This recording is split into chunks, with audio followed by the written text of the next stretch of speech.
A recent wave of Substack journalists have left the platform over concerns of what they say is transphobia and anonymous advances to writers.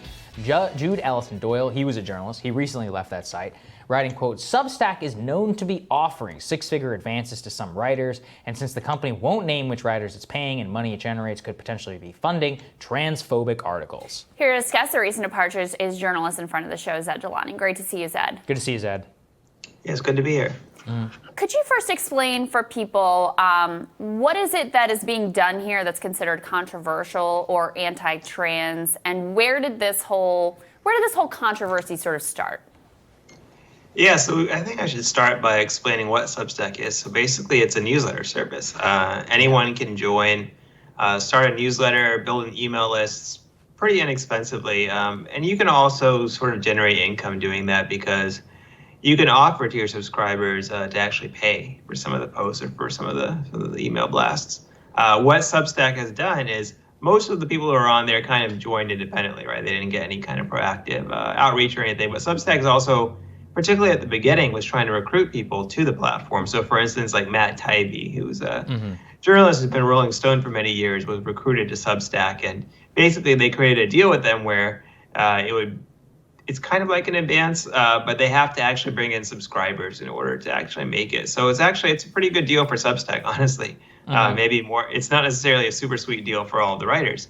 Anyway, this program became kind of controversial, this latter half, where they're actually recruiting writers, because some of the writers they recruited, I suppose, were controversial to some of these activists who happen to be on the platform already.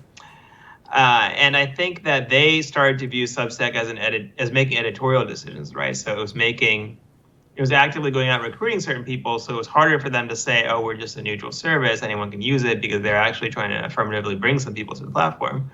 I've seen, you see criticisms that some of these people are quote unquote, anti-trans. It's kind of hard to substantiate these. I mean, some of them include Glenn Greenwald, who barely even writes about such issues. Right. But when he does, I think he does it with a lot of nuance. I don't think he necessarily is taking a hard stance to their positions. Another would be Jesse Singal, who was with New York Magazine for many years. I think he still contributes to them. He wrote a cover story, I believe, for The Atlantic about kids who had detransitioned, right? Meaning that they had transitioned, they were trans, but then they had decided it wasn't for them. They detransitioned. Of course, children is a very different situation than adults, right? And I think children is probably the much more controversial part of these stories. But I don't really think anyone they identified is really necessarily doesn't believe that transgender folks exist, or that they don't need to have access to healthcare or anything like that. But the issue has been played up very, much. Yeah. So I think Substack in recent days, weeks, months has responded in one way. They've responded is they've actually tried to recruit more transgender writers to there was a New York Times article, I believe, about this the other day. So they're certainly responding to the criticism. I think they feel a little sensitive to it, even though I don't really think there's a whole lot there. If people just go and read the people who are supposed to be controversial, you probably won't find anything that's super extreme or shocking. And Zaid, what bothers me about this is it's like advances are now controversial. Do you want to know how many odious people get book advances? It seems to me that advances have existed for the existing set of elites for a long time. But then people who they don't like start getting advances, and people who have real audiences who aren't their audience, and now advances are controversial. Can you talk about it from that perspective? Because it seems to me very much like a guild protectionism attack. I'm probably going to do an entire radar on this tomorrow. Yeah, I think the way Substack is responding may be a little bit misguided, because I think Substack thinks that their critics want them to have more trans writers writing for Substack. The thing is, there have been trans writers who've been writing for Substack for a number of years. I can think of some. I don't think that's really their criticism. What the critics really want is they want people like Jesse, Glenn, maybe Andrew Sullivan, those sorts of people removed from Substack, right? That's what they actually want. So I don't think Substack can actually appease these people by going and finding more of them to pay to write for the service. I believe they tried to do that with Doyle, and I think Doyle maybe turned it down, because that's not really the criticism. The criticism is not that trans writers are not able to get their voices out there. They're able to get their voices out there in much larger audiences than Substack. it's easy to find those voices increasingly in the mainstream media, CNN, New York Times, et cetera, NBC. I think that the criticism is really based on trying to eliminate certain writers who, in my view, really don't write about these issues to begin with very much. It seems like it's almost like it's sort of a political wedge issue. Like if it was a campaign, I'd call it a wedge issue because they're trying to use something to kind of turn people against certain writers. Yeah. But like I said, if anyone is curious about these people, just go and read them. I think if you go and read Jesse, you'll find him to be a very nuanced writer on this topic. I don't think he's going to any kind of extreme or trying to be a hater or anything like that.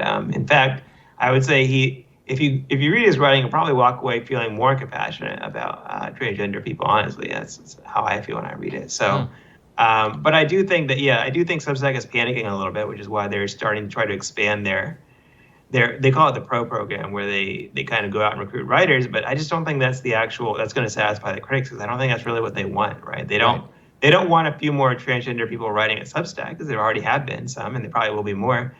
They just want these other people removed, and it's hard to meet that halfway, right? Like exactly.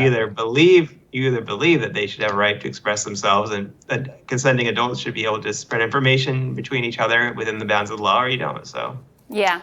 Well, we should disclose I have a Substack for my podcast. Oh, that's right. We have a shared, so we do have a vested interest here. But I think part of what is going on, it's not just a desire to cancel these few writers and journalists that people don't like. And I just want to say I haven't read Jesse Singal's work, so I don't know whether it's been fairly characterized or not. But I think it's really about kind of tarring the entire enterprise. And in part, that's because it's competitive to traditional journalistic outlets. And so this is a little bit of a threat. I mean, if your best writers look at the landscape who actually have a following and say, I could go over here and I could write whatever I want, and I could actually be more financially successful and have more freedom, that's a real competitive threat.